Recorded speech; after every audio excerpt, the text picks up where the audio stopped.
સુરતના પૂણા વિસ્તારમાં કચરાના ઢગલામાંથી મળેલા ડેડ બોડીના કેસને સુરત પોલીસે ડિટેક્ટ કર્યો છે। 14 મેના રોજ પૂણા ગામ કોહિનૂર ટેક્સટાઇલ માર્કેટ સામે આવેલા કચરાના ઢગલામાંથી કચરો વીણતા યુવકને મૃતદેહ મળ્યો હતો।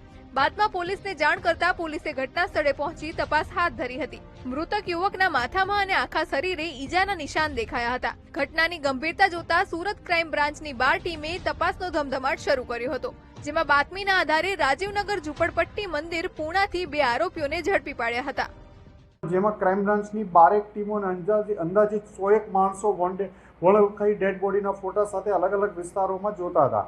આ વિસ્તારોમાં જ્યારે પૂછપરછ દરમિયાન ગઈકાલ રાત્રે કોમ્બિંગ દરમિયાન પીઆઈ જયંત ઝાલા સાહેબ અને તેમના પીએસઆઈ સોઢા અને ગામિતને એક બાતમી મળી હતી કે 2 ઈસમો જતીન ખોખરિયા અને જીતેન્દ્ર ગૌતમ આ બંને આ મર્ડરમાં સંડોવાયેલા છે, જે આધારે બંનેની પકડવામાં આવ્યા અને પૂછપરછ કરતા એમણે આ બંને આ ગુનો કબૂલ્યો હતો।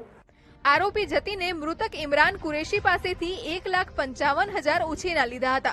વારંવાર રૂપિયા માંગતા જતીને ઇમરાનના માથામાં હથોડીના ઘા મારી હત્યા કરી નાખી હતી। ત્યારબાદ કારમાં ઇમરાન કુરેશીના મૃતદેહને પોતાના કારીગર જીતેન્દ્ર ગૌતમ સાથે મળી સારોલી રોડ પર આવેલા અયોધ્યા ટેક્સટાઇલ માર્કેટ નજીક રોડના કિનારે ફેંકી દીધો હતો। હાલમાં